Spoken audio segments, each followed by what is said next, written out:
Morning there, folks. Little Saturday action. It's 3:45.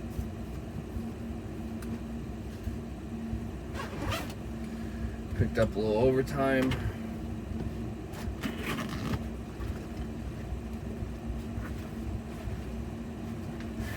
If I'm gonna be miserable at this job, I'm at least gonna get a good paycheck.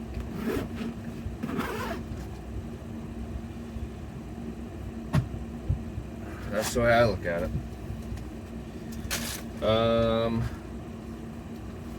What's going on? Dude, I literally cannot believe how hot it is in Maine. It's been in the 90s now for like ever.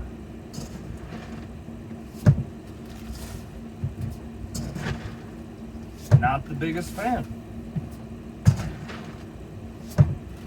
It's humid. It's hot. I tell you what though, the job sucks, but really grateful to have a hotel. It's probably the longest I've gone without sleeping in the van in a while. I mean, I slept in it over the weekend, last weekend, because I was out mountain biking, and it wasn't too bad. It had cooled off a little bit last weekend, but man, like it's 73 degrees out right now, and it's humid at 3:45 in the morning. Like, I feel like that is some Florida shit, some Georgia shit, Louisiana, Mississippi, something like that. Not Maine. Did not see that happening in Maine. Yeah. Not the biggest fan. I don't know. Like, I was just expecting not that hot. I was expecting like it to be like kind of Alaska. It's pretty far north. I know it's not as far north as Alaska, but still. Maybe like mid to upper 80s for a small stretch in the summer, and like that's it. Back down into the high 70s. Like, shit, man. Pretty crazy.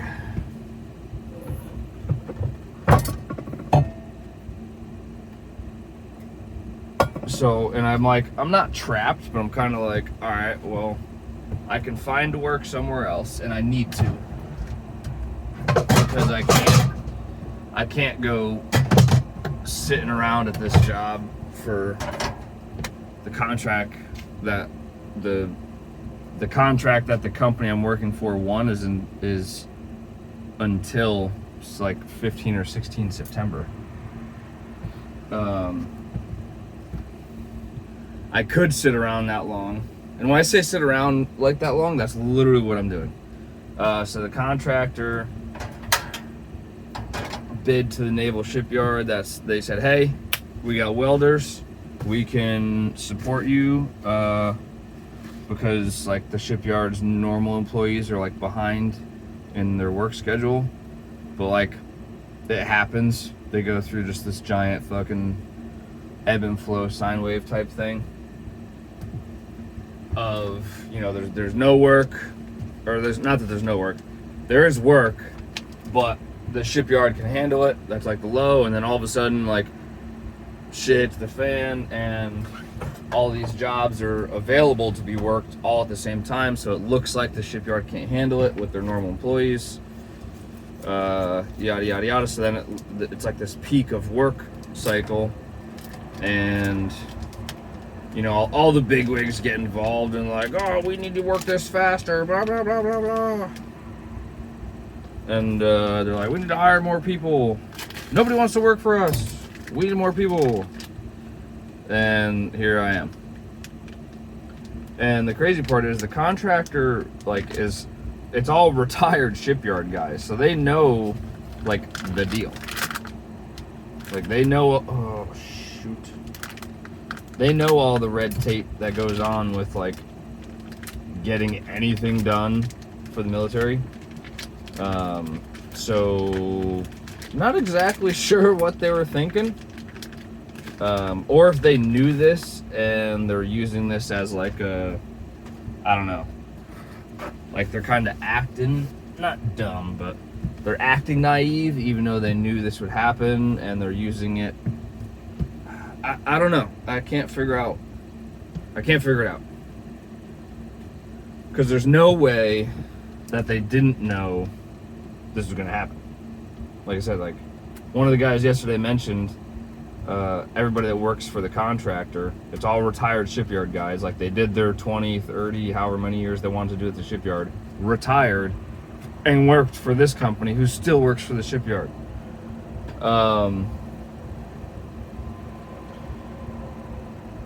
Like he was saying, they like combined the company has like 400 shipyard years of experience. Like that's insane, you know. So they know how stuff works. So this is not a surprise to them. So I'm just trying to figure out like what was their motive, like why are they doing this, you know? Because it kind of looks bad on them because they accepted a contract and now they can't deliver on it, essentially, because what the contract was for welders. Okay, well, you delivered welders, but they can't weld, you know. So I mean, they made good on the contract as far as like supplying the bodies that they were supposed to, you know. So like that's a good thing, but to get work done, like not happening. So that little ramble was all just to say what I've been doing is literally sitting on a bucket watching someone else work. And not as in like, oh, I'm too good for that, as in they won't let me work because I don't have all the qualifications, which I get it. The next job I go to, like most likely will have a weld test, just like this one was supposed to have. That way the company can evaluate if you meet their standards, if you weld the way they need you to weld, so on and so forth. But where was I going with this? Oh, I sit on a bucket and watch somebody else weld, and I am what's called the fire watch, where I just make sure they don't light anything on fire.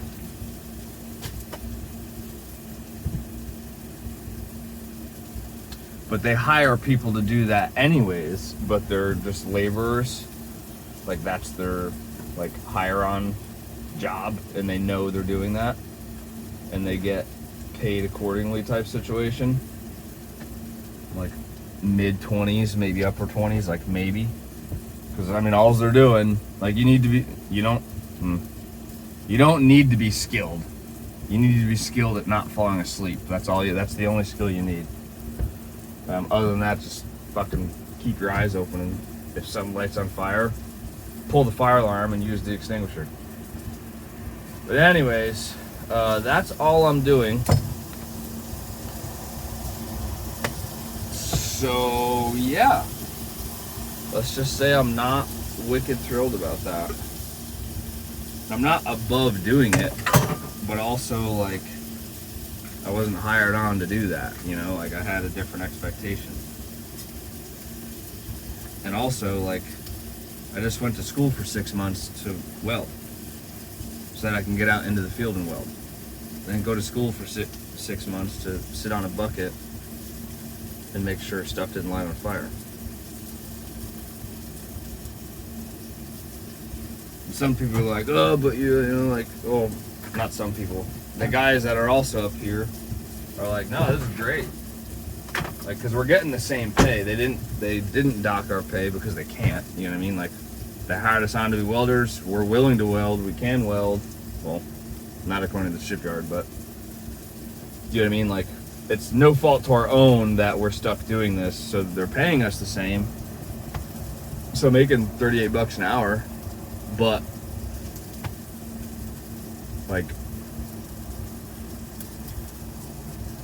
I'm not gonna say the money's not worth it, but it's not, which is super contradictory because I'm over here like up at 3 a.m. on a Saturday going in for overtime.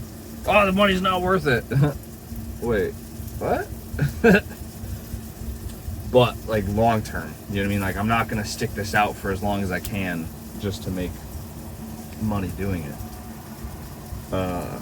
Like, today after work, I'll start working, brushing up my resume, putting the contacts on it from the last job, putting contacts on it from this job. And I'll be applying and calling not first thing Monday because I can't have my phone, but like when Monday afternoon, when I get to my phone, that's what I'll be doing.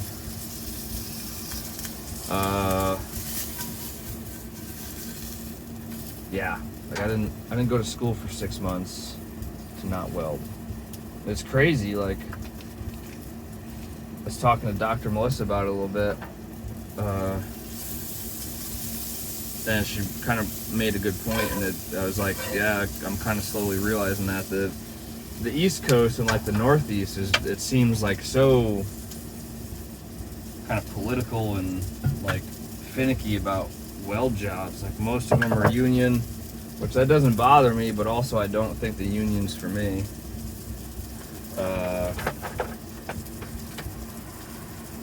Because after looking at it, like, you're stinted for pay.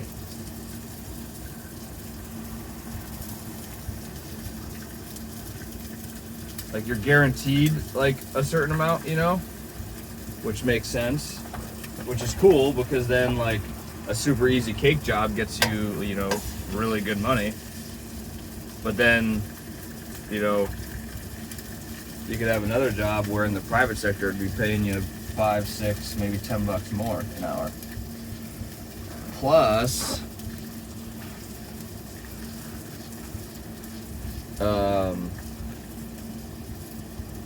yeah, like I don't know. Plus, going through the apprenticeship, like,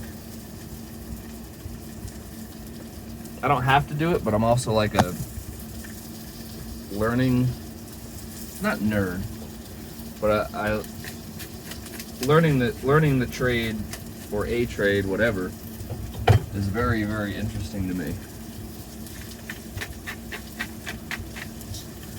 Can't sit me down in a classroom like for college, not happening. But learning a trade, I'm all about it. So there's a ton to learn doing the apprenticeship, but you also get shit on as an apprentice, and have to do like pretty much exactly what I'm doing right now. Well, I got like 2 minutes to wrap this up.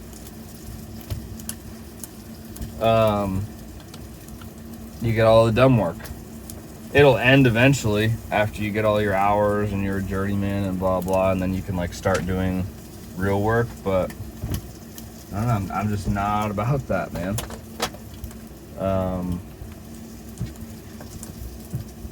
Yeah. I don't know. A lot going on. We'll see.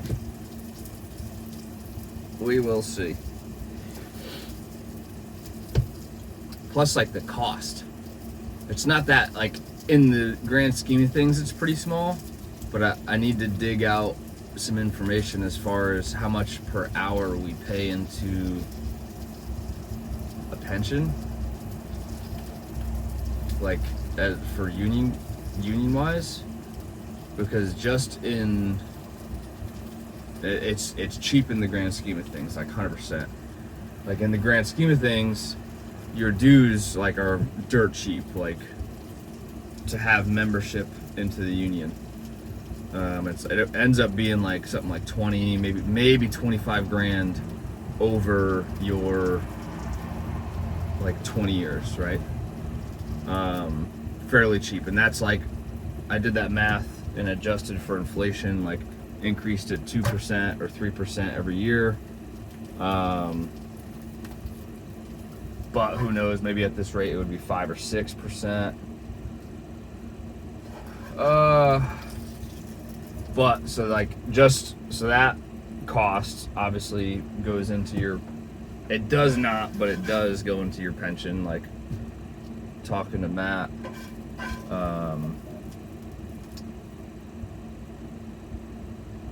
the overall cost of the pension would be a good thing to figure out. That way, I can figure out what is it worth it, you know? I don't know. A lot of stuff to figure out. And it's like, not that it's shitty, but I don't know.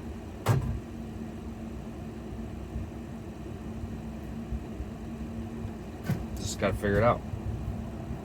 That's all.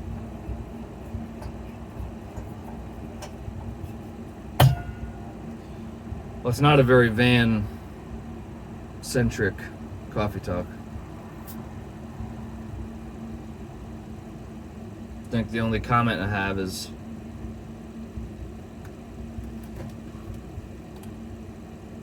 will that mess with the camera? Oh yeah! I've messed with the temperature gun and the refrigerator, and I don't think the refrigerator is broken.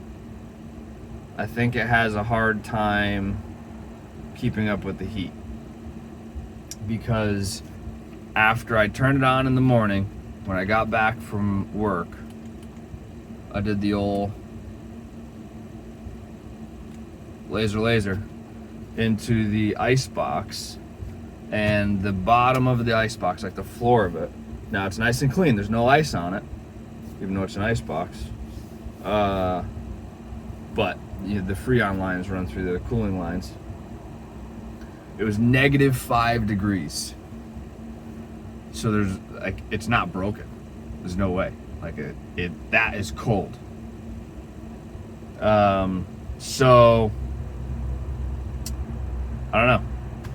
I need to do some research. Maybe I'll link that into my computer time today after work. I don't know. Don't know. It should be able to handle like 90 degrees, 95 degrees, 100 degrees. It should be able to handle that. Like, that's hot, but I mean, it's the refrigerator is closed for 23 hours and like roughly 50 minutes a day.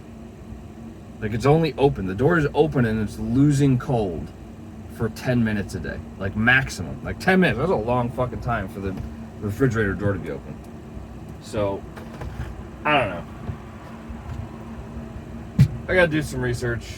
I have not purchased the little kit that I saw. Kind of no need at this second, you know. I have not.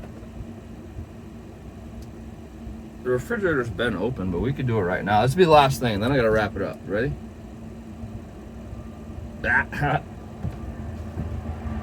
refrigerator's been open. I had to get the sausage, I had to get the butter, I had to get the eggs out. And I just smeared butter all over my kielbasa bag. I had to think about that, not because of what it is, but it was gonna sound really weird, folks. That was gonna sound weird if I said what I said. Alright. How long is this happening? Dang it, and I just spilled coffee everywhere. I just cleaned the refrigerator, son of a... 45 degrees. What? That's not right. That's gotta be wrong. It says my frickin'... Okay, 46, 40, 30, no, 43, this glass container, 44, 45, down here the coffee, 42, 40, 50, 42. Yeah, like that's rough, guys. 40s is like not good. like at all. I mean, the cold cut bag says to refrigerate at 40 or colder. So right there, like, we're breaking the law. Breaking the law, breaking the law. I can't believe I just spilled coffee on my nice, clean refrigerator. Guys, this is like some Monday stuff, but it's Saturday. All right, that's it. I gotta go. Have a good one. Bye.